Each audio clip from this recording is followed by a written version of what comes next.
From the nugget of an idea and the inspiration to see it through to the end, to pouring the bronze, which melts at 1,675 degrees Fahrenheit. Good morning, good afternoon, good evening. I'm Jason Burns. And I'm Danny Nucci, and this is the What About podcast. Danny, this was the holiday weekend for Memorial Day this weekend. I spent all 3 days outside. Why date it? In the Why gardens. date the podcast? I spent the entire nondescript weekend outside working in the gardens. And this actually happened. My wife and I were... I'm sorry, did you say working in the gardens? In the gardens, yes. I have big gardens. There's like numerous gardens? It's like one big garden, a whole backyard. We just took out all the trees. Okay, but people, you said gardens. I'm Well, working I in don't the know. gardens. That's what we like call I'm it. thinking you're, We're very fancy. Is that what it Yeah. is? Work to the gardens. Worked in the as gardens. opposed to the garden. Suppose just the gardens. Well, it wasn't that fancy this weekend because as I was working in the gardens, a bird flew into the back of my head at full speed. It was so bizarre. And then later that day, an insect flew into my eye. And if you had seen me on Saturday, my entire right side of my face blew up like a balloon. So I was grateful that it went. There was some kind of infection or something? I think I might have got stung in there or something. It was so painful, and it hurt so bad, and my whole right side of my face was blown up like a balloon. So, bro, you know what's great about you is I always get the story afterwards, which is great. So I never actually have to experience the misery that you're going the gardens. Yeah. Well, I sat there and I was like icing my face all night, complaining to my wife, just being a big baby, of course. So. It beats getting shit on by a dog. It's true. That's all I'm going to say. It's true. And did we mention Daniel Stern is on today? That would be a good sculpture, a person being shit on by a dog. Getting shit on by a dog? I mean, if anyone can do it, it's him. They're really good. Did you get it? You saw it, right? Yeah. I mean, they're freaking fantastic. I mean, it's one thing when you're like, oh, there's an actor who's also a sculptor. But I would say there's a sculptor who's also an actor at this point. Yeah, 100%. I mean, it's just, writer, director, everything else that he does. But yeah, they're really wonderful. And you love the book, right? I love the book. So cool that you read the whole thing. Home and Alone, his memoir, which is really a fun read into his anecdotes of getting into Hollywood and surviving Hollywood and really not anticipating even being there because he just wanted to be a stage actor. It was a fun read. And I love just, how alive he is and how engaged and how, into everything that he's doing. So without further ado, can I say it, effervescent Daniel Stern. You have a farm, right? Is this near the farm? Is this on the farm? Is it all in the same place? I'm in the middle of a lemon orchard right now. What part of the world is that in, Dan? Ventura, right outside Ventura. Sure. Yeah, we've been here maybe 8 years or so, something. But I talk. My wife runs the farm. She's the brains of the operation, obviously. But there were like nothing was growing here, and I thought, wouldn't that be incredible? So we have lemons and avocados. My commute is through the avocados, and then I end up in here, and I get to be an artist all day long. Which is, you bring your phone in there? I'm curious. My phone, I do. Yeah. Got to, you got. I know. You got to because it's got the music on it. There you go. Sure. Speaking of which, before we go too deep, I got to ask this question, Daniel, because one of my favorite artists. I know. I was so excited when I read your book because one of my favorite singer-songwriters is Jim Croce, and you just mentioned it in passing that you saw him open for David Rosenthal, and I want a 50-year-old review. David Rosenthal was my buddy I went with. He opened for Woody Allen. Oh, okay, all right. He was the opening act for Woody Allen. That's amazing. It was. We saved up our paper route money and bought tickets to see Woody Allen, and Jim Croce was just coming on the scene at the time. Who was also a Philly guy too. Exactly, and I loved him. I mean, he was a storyteller. He told his music. I mean, it was musically brilliant, but also the stories that he told. And that was a real early music tragedy for me when he died. So did he have, the day you saw him, did he have his the other guitarist Marty with him? Yeah. Oh, that's amazing. Yeah, they played that. That was their thing. I mean, and that guy, what was his name? Marty Muehlhausen. Muehlhauser, yeah, because I did look it up. He brought so much to it. He brought a lot of that unique sound that Croce had. Yeah, Jim originally backed him up in Marty's album, which is on YouTube. It's amazing. It's very trippy, actually. But then that didn't succeed and go Huh. anywhere. So then Marty And they started said, backing all up right, you Jim. get in the back. You get in the back. I'll Yeah. drive. Yeah. Yeah. That's I'm going to look up that music. I'm always looking for new music in the So studio. did that work? Did that work? Because Woody Allen was doing, stand up. I'm assuming, doing his, whole. So Yeah. yes, Yeah. and did that work as a billing? You have like A perfect shot. Well, I mean, I was, 17 or something, but I mean, so for you, it worked great. I got my two favorite guys, like right in the same show. We laughed our asses off. And I mean, seeing Woody Allen, I don't think I'd ever seen anybody who'd been in a movie Live in person. Like, I mean, it was like really him. And yeah, doing his stand-up was kind of catching him at a incredible time. So you obviously grew up in Philly. We just mentioned that, but did you ever step foot on any set? Did you ever see a film shooting locally, anything like that before you went to New York? Nothing. Nothing. I mean, I saw. I once I got interested in the theater, I saw plays. Sure. In DC, Yep. and I saw great actors, but no, I never even thought of being an actor. That was the dream, was to be in the theater. If you wanted to be an actor, that's as far as it got.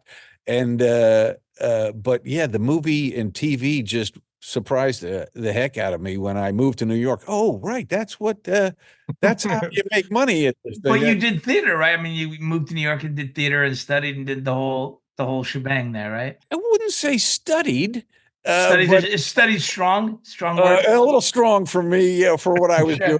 I was BS. You participated? I did. I went. But it's funny. But yeah, I was in the high school plays, and so I kind of felt some confidence. But I was very young. But I got into, you could look for plays in. They had a magazine, Backstage, and you could look for auditions. So I went to them, and I got a few jobs. And why'd you move to New York? To be an actor. And how old were you when you decided I'm going to New York to be an actor? I was 17. I was close to being 18, but I dropped out of high school. I really didn't have a lot of options. I mean, I was There's always the military, Daniel.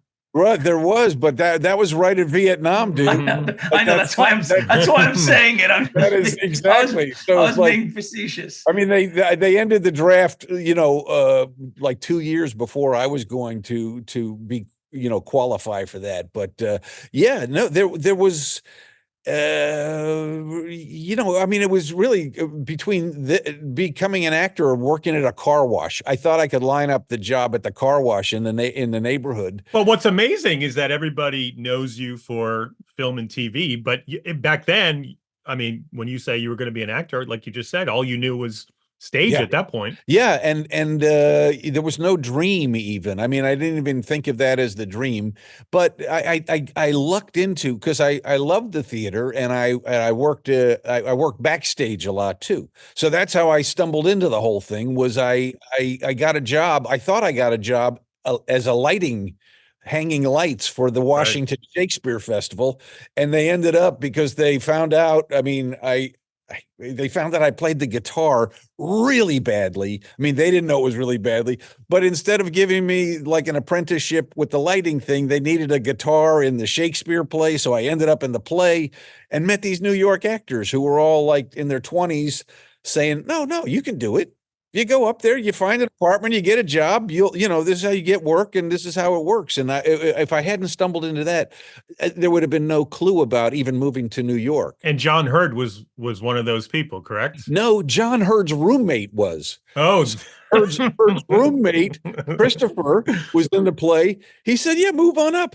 So like I moved, I didn't even call. I had his address and I showed up, but Christopher had gotten a job out of town. So I just knocked on the door, and they had another roommate, Bruce McGill, another terrific character actor. Bruce McGill, of course. Yeah. So McGill answered the door. I just talked to him the other day because the book's kind of out there, and McGill called me, and I hadn't talked to him in 10 years.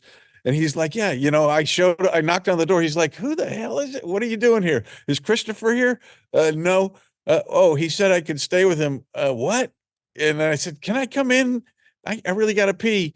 And he's like, all right, come on in. I stayed there for a month after that, and Hurd, that's when I got to know Hurd, and I got to know Marijuana.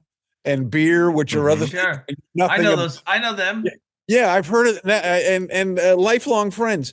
But no, The part that troubled me, Daniel, is that after you left there, you then got an apartment, which with somebody you just met. But then, correct me if I'm wrong, but you snuck into a crack house, stole a mattress, and that's what you slept on for a while. Thank you for reading the books. He reads everything. Daniel, he reads all the books. It's incredible. Fantastic. Yeah, we found his apartment, and next door there was a crack whorehouse, and you thought, what better place to get a free mattress than it was free. Yeah, where else was I going to get it? So we dragged him over. I not only slept on that mattress in that apartment for 2 years. When I moved to a smaller apartment, I brought it with me. That was wow. Sentimental value, of course. And yeah, I don't think I got nearly as much action on that bed as it had in its previous. Oh no! But yeah, it was free. I mean, I loved it. You know, what bigger adventure for, by then 18, 18-year-old. And what did you do for work? What job did you find when you were, do you remember? I mean, I'd saved, I had $400. Oh, God forbid. So that was that life savings there.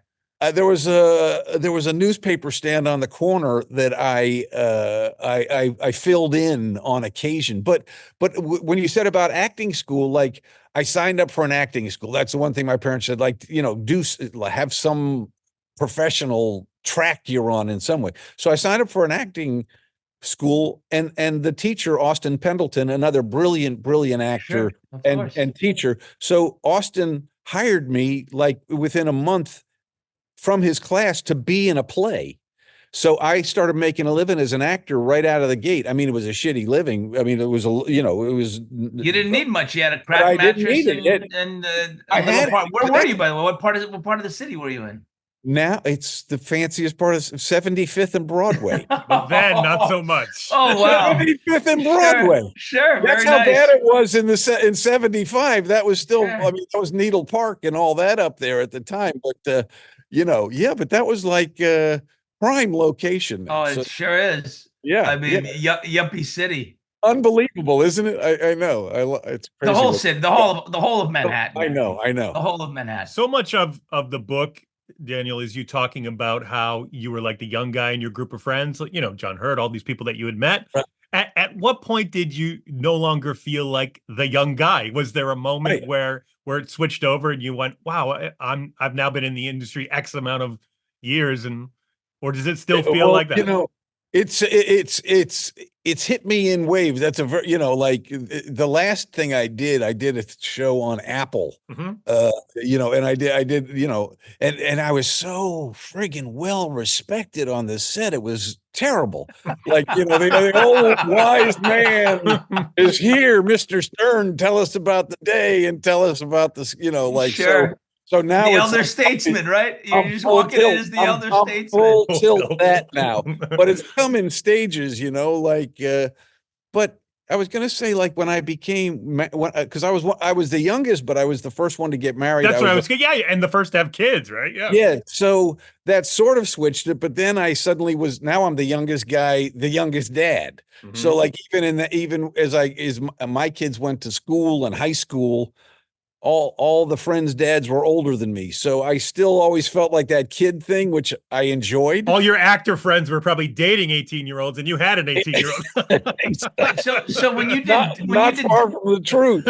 When you did Diner, you were already married, right? Yeah. So how did that happen? How did you end up in Diner? I mean, obviously you'd been Breaking Away, and you did Stardust Memories before that, right? But is that where Levinson saw you? He's like, yeah, let's get this kid. I guess he might have seen me in Breaking Away, and then Barry came. I was doing a off-Broadway play, and Mark Johnson Mark Johnson's his producer. So they were in New York casting. They came and saw me in the play.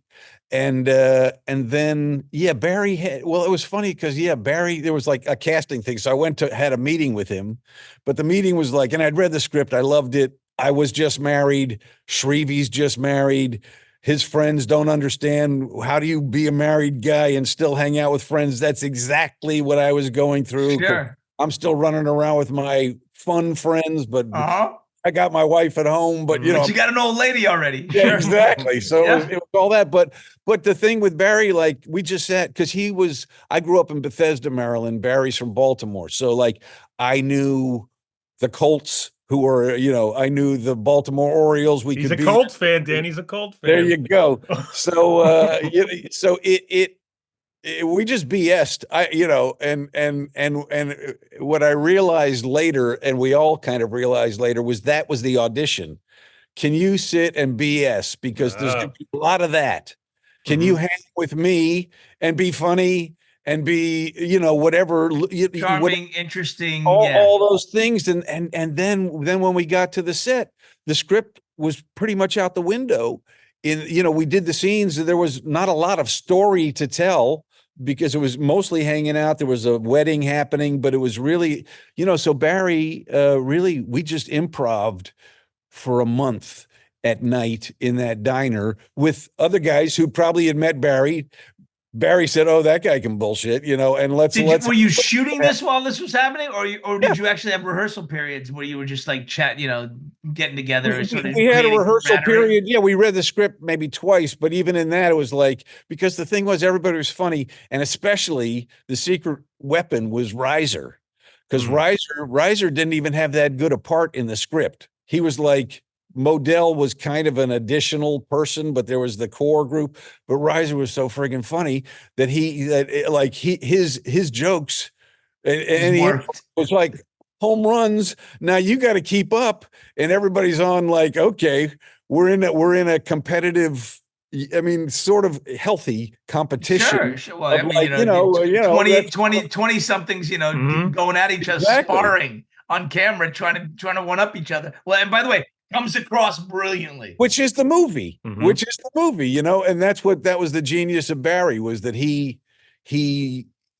that was the movie he wanted to make, and he knew how to make it, and he's a brilliant filmmaker. But as a first-time filmmaker, to throw your own script out and say, I just want to get your guys' vibe. He shaped it, and obviously the editing shaped it. But yeah, that was a dream job, just sort of came my way. Well, what I found interesting in your book, Daniel, was that you also point out that the most successful projects you had, Home Alone, The Wonder Years, and City Slickers, you were either fired from or left right before it started. Do you look back at that now and like, how can you even, the odds that it happened on all three is so bizarre. It really is. That was. Wait, you were fired from City Slickers? I was, let go in it, but the thing with the City Slickers. Listen, I've been fired, so I understand all the permutations. No, but I've been fired too. I've been fired too, but this was not a fire. This was Rick Moranis originally had my part, so it was Billy, Bruno, and Rick. They wrote the movie for each other. They developed the movie. They all were taking horseback riding lessons. They're all getting ready to do the movie. Rick's wife got very sick, and Rick left the movie. They suddenly needed an actor. I came in, was absolutely brilliant, as you can well imagine. Of course, as evidence. No, and so I started the rehearsal. Took a couple horseback riding lessons, but then Rick decided he wanted to come back. So they caught me like right in the middle of a weird moment, but I was like, okay. So that's why I wasn't exactly fired. I was let go. Then Rick, what a weird position, because how can you say no? Like, what would happen if you said, no, I'm not leaving? Well, they would have said, then you're fired. So that's how you get fired. There you go. And were Billy and Bruno like, okay, we'll bring Rick? Were they just feeling like they were? I don't know. Yo-yoed? I don't know, because and I sort of say it in the book, but I think it's funny, is like, I was right in the middle when I got the news. I was in the makeup chair. I had a bald cap on, because they were trying to make me look older, because Billy and Bruno were 10 years older than me or something. So like they had age makeup on me. And then they said, let's try a bald wig, like to see if your hair can stick out like Larry David in a wig. And I'm like, this looks ridiculous. And then a knock on the door, and I'm looking like that. as the producer says, Rick wants to come back to the movie. So, gosh. And you couldn't even go back to the trailer. Wait a minute. Hold on, Daniel. So he doesn't even take you out of the makeup trailer. He basically in front. No, he takes me out of the makeup trailer.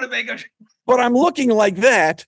Sure. I just went straight to my car from there and took the wig off and the shit off in the car because I wasn't going to go back and say, it's been great, guys. Oh, as Bozo the Clown to these guys, and my heart's broken. And so, but then a few days before shooting started, Rick had second thoughts again. And then he said, I can't do it. And they called me, and then I said, what? No, I want that call. I'm sorry, Daniel. I want that call. You're sitting at home. You're kind of fuming. You're thinking about it here and there, but you're trying to move on with your life. And who calls you? And he went back to direct an episode of The Wonder Years. There was like a whole nother.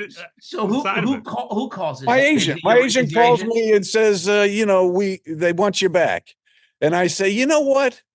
I'm not going back. I'm in the middle of something else. That's right. And because I had a day off that day. I was directing The Wonder Years, and but I had a day off. I said, I'm not doing it. I can't just be yo-yoed around, and and I've got this other job. And then I said, okay. And I still think of it as like one of the greatest naps of my life. I went in, I took a nap, and I slept like a baby. And I woke up, what the hell? You idiot. That is a great word. And I went to my answering machine, which we had answering machines in those days. And I remember. There was a message from Billy Crystal. There was a message from Rob Reiner saying, please, we want you to come back. And I groveled, I was ready to grovel back. So, I had that moment of no. Yeah, and again, wouldn't that how great was the nap though? Because they always say you should never respond to things right away. You took the nap. If you took that first call from Billy, you might not have been on the project. Exactly. So napping is my now religion. I love it. Me too. Jason's crazy about it. Jason does it all the time. He loves it. Yeah, but it was, so that one slipped through my fingers and then came back to me. Wonder Years, same thing, I'd done the pilot, then suddenly the producer had a little I could do the contract said I can go do a movie wherever I want to do a movie and just do the voiceover wherever. And I mentioned to the producer, hey, somebody sent me a script that shoots in Africa. And he said, Africa, then we can't do the show. I said, no, I'm not going to do the movie. Isn't it weird? Next day, fired because he got nervous that I might take a movie in Africa, which I didn't take. And it would mess up his recording sessions. And so I'm like, well, wow. Okay. And they aired the pilot with another actor, a friend of mine, actually, right after the Super Bowl, but then called me back the day after it aired. I didn't realize the pilot aired with him doing it. Daniel, people once they get a little Daniel Stern, that they can't get you out of their heads. That's basically what's happening. That's it. You're in. I never thought of it that way, but I'm gonna. Yes. You're like heroin, a little bit just stays with you. So Daniel, let me ask you this, because you point out quite a bit in the book about certain anecdotes about your parents, like that. Your dad tried to convince your wife not to marry you, that your mother thought you were just acting out when you wanted to be acting. Did it feel like they were rooting against you at times? And why do you think that was? It seems like you had a great relationship with them, but at the same time, dude, love them. Yeah, they're the greatest influences. It's very complicated. And my mom actually lives with us on the farm in the guest. So I got to vet the book with her and did you really say first time she sees me on stage, why? That's so sad. Why are you getting up in front of people and showing off like that? And she said, yeah, I felt that. I said, but I was having the time of my life. So part of it is kind of this old Jewish mentality of hide, don't show off, don't be a big show off, modesty, humility. The thing is, my parents loved art. They went to the theater. They loved music. But as soon as I did it, it was what are you doing? You just stay in the shadows. And I'm like, well, I like it. And there was also, a bit of a stigma of being an artist, like get a real job. That's what you do. Like, there wasn't a million channels then where there were lots of opportunities around every corner. And even so, and they know, like, and what do you do the rest of the day? It's like I play frisbee in the park. There's no better gig than an unemployed actor, but it doesn't seem like there's no better gig than an unemployed actor who's going to go work later. Get the job. Yeah, the job in the bank, and it doesn't going to go work. That's the greatest. That is just that nirvana level. But the artist thing was a little too much for them. Like, again, self-aggrandizing. And I'm a pretty humble guy, but it's taken me a long time to say I'm an artist. And like to say, you're an artist, by the way. There's no doubt. After going through and looking at your sculptures and your work, you are an artist in every sense of the word, Daniel Stern. Thanks. And for better and worse, whether you like my art or you don't like my art, I am one. So that's what I've had to accept about myself, and the way that I've come to that, and I would encourage every other artist to approach it. It has value. I look at it and it's like, the Home Alone thing. I love the Home Alone. I love that he calls it the Home Alone thing. How many lives have you touched doing that? It's incredible. How many across the world? People. My kids are young and they still watch it every Christmas, and they're coming around again. And it's interesting because it's one of those movies that they watch and it doesn't feel dated to them. It still feels cartoony and like they're watching something that they could watch that was made now. Right. So I'm not. It didn't make world peace, but it makes a moment of joy. It makes inner peace. It makes inner peace. Right. Same with the sculpture. It's like it's not going to change your life, but you look at it and you go, oh, I'm feeling something. Art does that. Art is the way we communicate and tell each other stories, and it's a huge part of human existence. So it's not just a sideline gig, and that's what I've got to like. I'm contributing, even if I'm making art. I'm contributing, and that I think. And you never know what the contribution's going, how it's going to be received. I mean, I can tell you this: I was a jaded 20-something actor. Right, in Hollywood, everything was precious and important and artistic, and I only liked indie stuff. I go to see Home Alone in Westwood with a buddy in the middle of the day. I have never laughed that hard in a movie before, and I've never laughed that hard in a movie since. I don't know why. It was one of those things where right day, right movie, right company. And it stayed with me my whole life. And, and I'm supposed to sit at the theater like this going, well, this is stupid. And I absolutely loved it. It's hard to get that as stupid as I got in that. I mean, like the ridiculous, that was the gem of it. Was like, it worked. I mean, I watched it with I've got two children. One is 27, one is 19. So I saw them both at different times. And same reaction. They just absolutely. I mean, it's because it's a Warner Brothers cartoon brought to life. That's why it works. I think because it is grounded in reality, yet the action in the comic action is so outlandish. That's John Hughes right there, man. John Hughes wrote a script that found all of it in the same movie, all the heart. All the, and the kid empowerment thing, that's the thing that I also started realizing when I was writing the book about the connection in my life between being a kid who I can do it.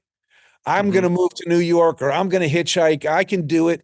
And then like the Home Alone movie, especially Rookie of the Year, other movies I've done, it's about a kid who says, I can do it. I can do it. And I think that was part of the success of the Home Alone thing is like, not only did the kids like to see that another kid handle their thing, but the parents like to see that their kids could handle the situation. And then, so it had all that heart, all that message. And then you put the ridiculous, physical comedy on top of it. And Hughes wrote the perfect movie, and Chris Columbus brought it to life. I mean, it read like the script itself just read shot by shot, like, down, he was walking up the steps, shot of the nail, about to hit his foot, shot of the foot. I mean, it was like he laid. And then 20, 30 years later, you reunite with John Hurt on that movie too, which is amazing. Yeah, I know. And Pesci. That's right. I knew Joe from we had done a really pretty bad movie together. I'm Dancing as Fast as I Can. Mm. Pesci, we were playing, it was a drama, and we were playing mental institution inmates, but we were laughing our asses off with each other. He was so funny. So when it was a perfect reunion, but a perfect script. I mean, also the whole sequence was, I mean, not to get, the industry, but the whole sequence was edited so well, man. The timing was just, it was cut so well together. I mean, it really. I stole when I directed my first movie, Rookie of the Year.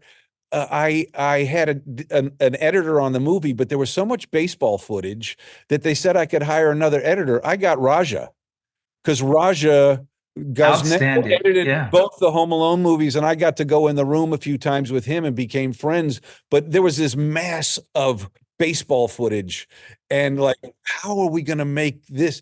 And Raja went in and spun his magic on the footage and showed me a movie I didn't even know I'd shot by him editing it the way he did it. So it's really good that you point out the editing on that, because it was all that was, again, every department, it lines up. Well, and that goes right to the stuntman too, because the way that they took those falls and you edit those together with what you and Joe did, oh my God, it's gold. But for them to that was another fundamental element of that movie, was the stunts and how they did them and what they were willing to do, because some of them didn't even look that funny when you saw them. They just looked like painful as hell. Oh, are you okay? Are you okay? But watching Leon Delaney and Troy Brown or the Joe and my stuntmen, watching the first time I watched them take a fall, like leaping, like they're going to leap backwards. There's no padding. They're going onto the cement of a real house, and they've got like a leather backpack, like just a thing in their back. And I'm like, holy shit, are you kidding me? And I just realized it was kind of game on, like, okay, they're going to take the movie up there. So when I get in, now I know they sort of taught me the acting style in a certain way of like how cartoony, like what was I supposed to be now? You cut from that to me, and it was brilliant, fun collaboration. What about sculpting?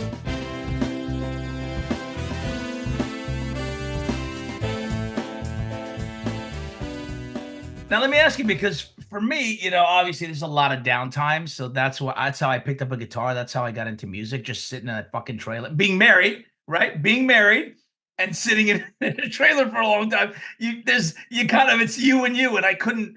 So I learned to read and I learned to play guitar. Those are the two things that happened. But so you can't do sculpture in your trailer. How did this happen, Daniel? When did this? I totally relate to that trailer thing. That's because I couldn't do the trailer anymore, and I didn't have. I mean, I play guitar, but I on a movie set I couldn't read a book. I don't know how you do that, because I've got that other story in my head, and it's like, well, and I got to do the lines, and it's good for about 8 minutes before my eyes start to close in that trailer. With that hum trailer. Of the air conditioning or the heater, and you just start Oh, this is nice. I'm on the clock here. This is they're ready. They're ready. Okay. Put the tie back on. I'm ready to be a doctor. It was the trailer time that I'm sitting there, and my kids are having their lives and my wife's having her life, and I'm there, and I was like, I'm not doing that. I can't do this. I'd gotten a couple of great friggin' paydays on the sequels and said, well, Stern, just pull up here. You got the bread. What are you doing chasing this when that's going to go away? So when I got home, I just decided to not work for a while. What I realized is, this is a wonderful life. I love it all, but the kids actually don't need me every minute of the day. So this is kind of, you're actually diminished. This is kind of an existential moment for you. Yeah. You're going, this doesn't work. I don't know what else is going to work. This is where I really stand in terms of the family. Right. Holy shit. Now what? And I had a dream. I had a dream about doing paper mache. I had a dream that I was with my kindergarten teacher. And do you remember paper mache? Sure. Like, Of course, yeah. So you like, I had a dream and I woke up. I went, well, I haven't done that since forever. And I went in the garage and I made a big ball out of chicken wire, and I paper mached it, and I made this head. And I thought, oh, that's funny. And then the next day, like, I painted it, and then I put clothes on it. And it was like, I thought that's and your wife's going, oh no, what's happening? She's going, oh, good, he's out of the house. What's he doing out there? But I made another one, and I just thought, oh, that's kind of fun. It kind of, and I was doing other stuff. Like I built a chicken coop, I was garden. I mean, I was just trying to do things at home.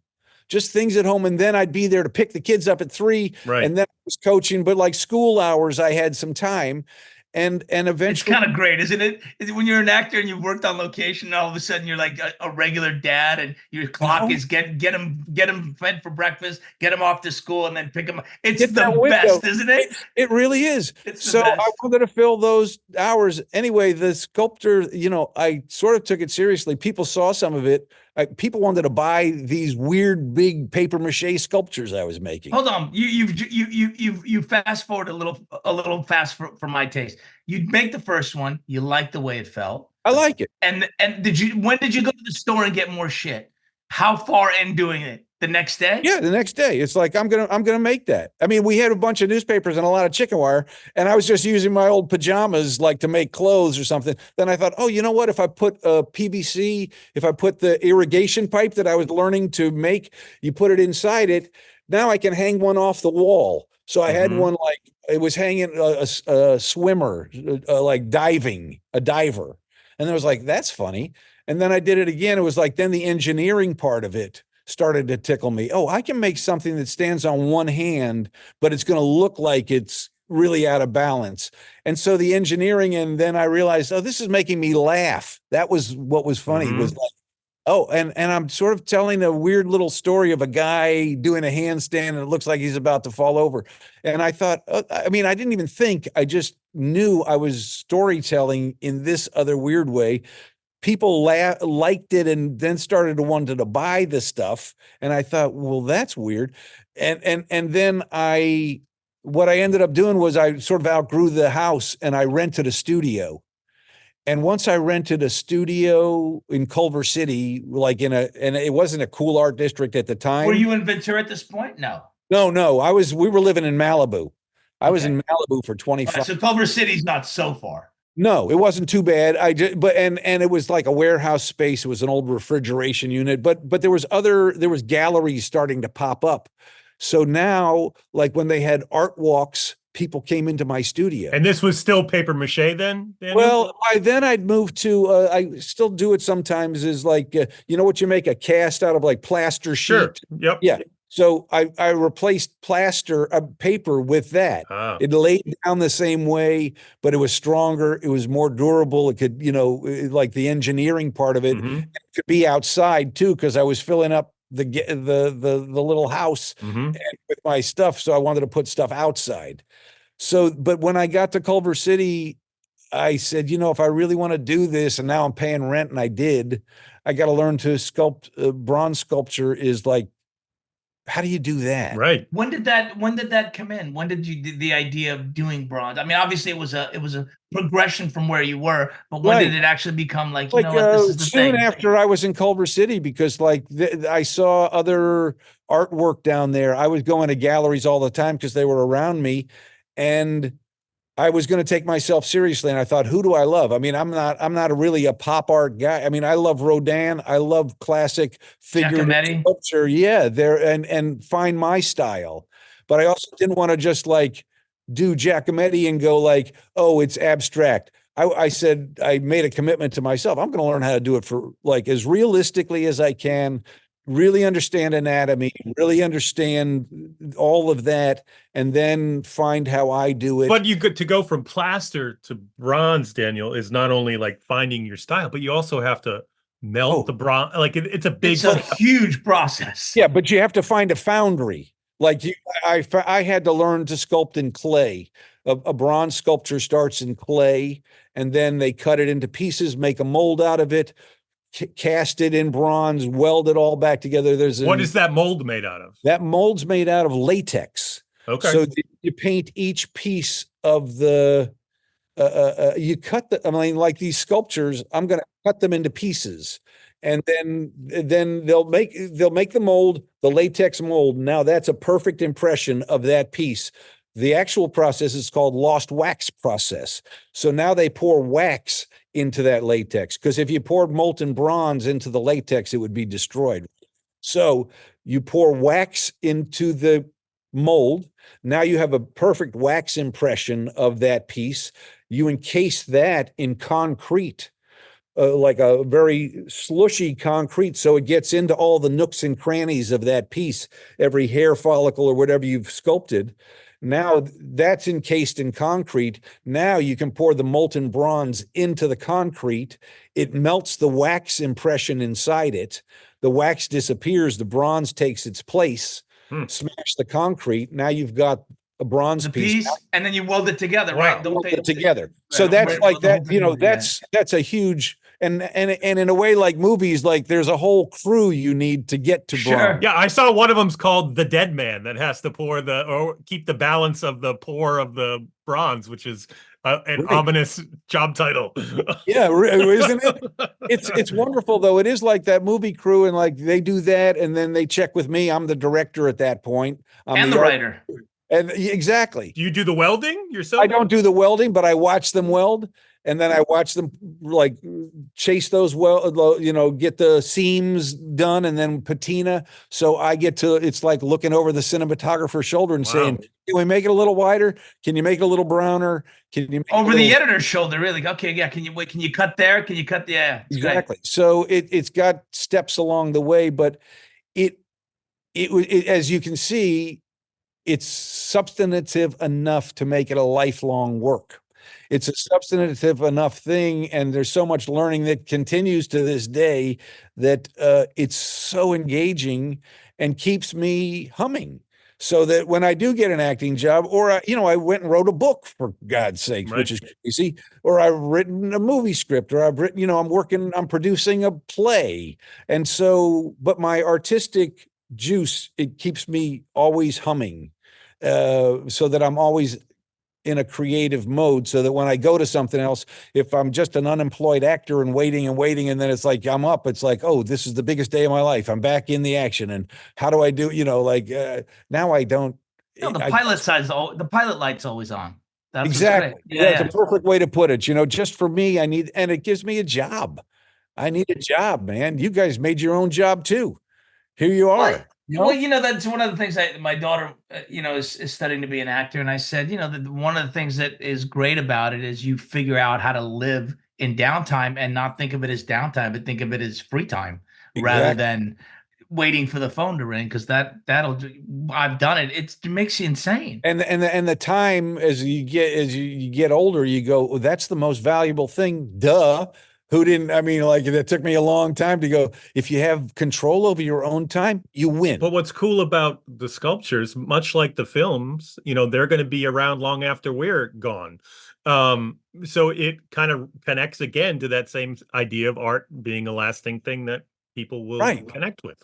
Right. Also finding this after having been a successful artistic, creative person, did all the lessons that you learned in terms of self-flagellation and expectation and freedom and commerce and consumerism, did all of that, were you able to just kind of sift through all of that much easier? Yeah, and that was part of the problem. Was like, now I was selling my bronze work and I'm applying for a public art project and I've got a commission and I'm like, crap. I just made a job for myself. I just made a job for myself. You have deadlines now and expectations. Exactly. Sure. I got all that, which I just was like, this was supposed to not be that, but I needed to do that for myself. The pandemic was interesting in that it was like, okay, just work now. You were built for the pandemic. I mean, the pandemic found you in the perfect place in your life.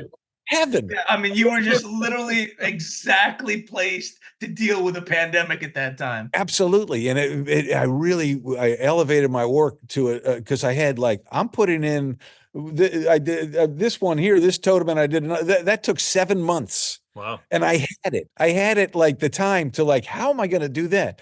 How do I make something that big? How do I make it stand up when I put all the clay on? I mean, and then it fills that time in such a healthy way.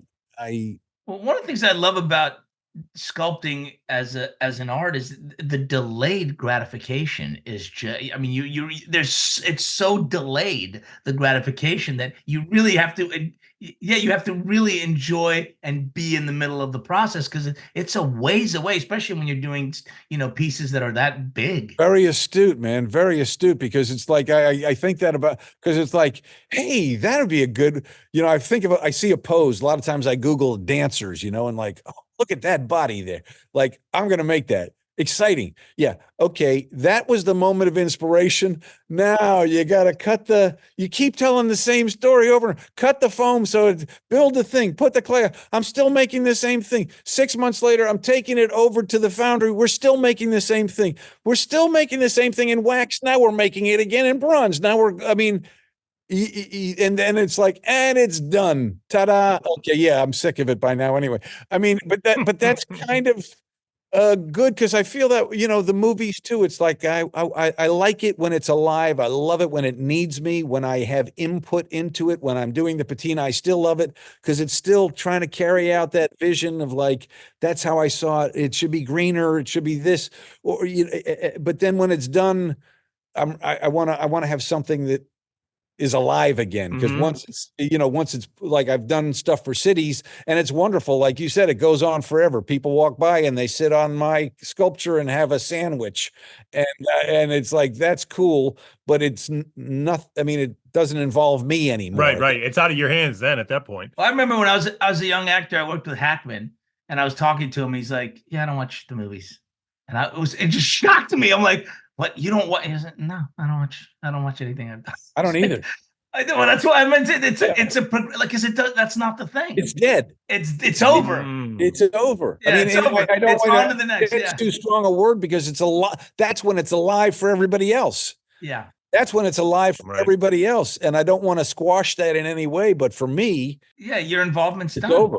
And I want to do something else then. So I have a silly sculpture question for you. When I go to my local park and I look at the Civil War sculptures that are there and they're green, is that the same thing as you're doing? Is the oxidization going to happen to your work at some point as well? It will, unless you can, if you've put color on it, you've used, the patina happens, you can, with acids. So they blowtorch the bronze, and then if they put a ferric acid on, it turns brown or red. If they put other acids on, it turns green. Silver nitrate. So you can colorize it to lots of different degrees using different chemicals.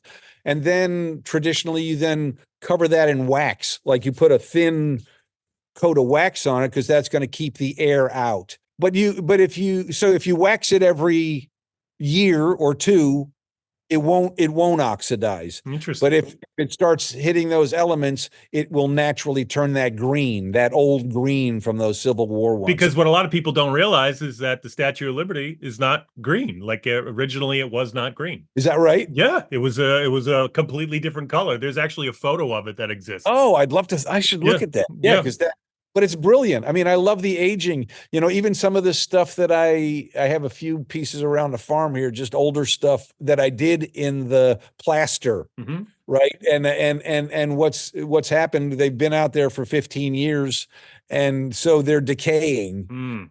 And I'm like, okay, I'm into that too. So there is a little other life that happens to the piece. It ages, it weathers, and that gives it its own history. It's like the old colonial rock walls that you see here in the East Coast that are just they're part of the landscape now. Isn't it cool? Yeah.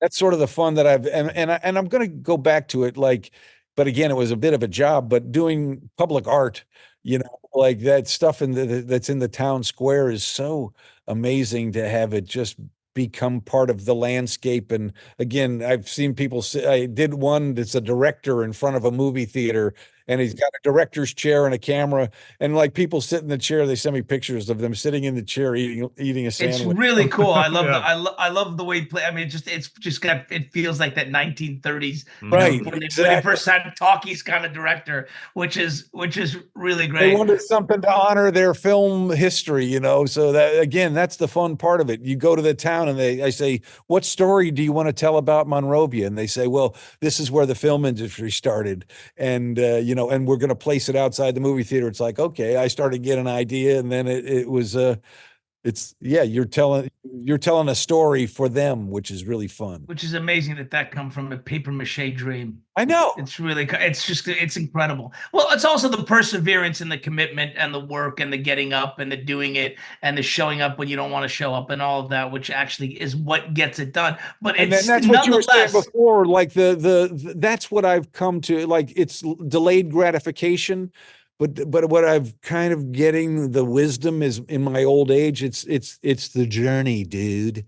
Because it's like the clay. I'm up here. I did the texture on this dress, like these little pieces of clay. I just like pop. It took me 7 days of like 6 hours a day. Just like put in a little thing on, put in another little thing on. And I go, am I crazy? Like, is this OCD? What is going on here? Man, you're chasing a feeling. Just like I am. Just like you did when you moved to New York, man. You're chasing a feeling. And each of those pieces changes the whole thing. Anyway, if I'm not focused, I can't just put them on. And it doesn't happen by itself. It's just me putting it on. Where does it go and how does it look? So the detail and the work ethic. I need to have done something that day in order to deserve my dinner.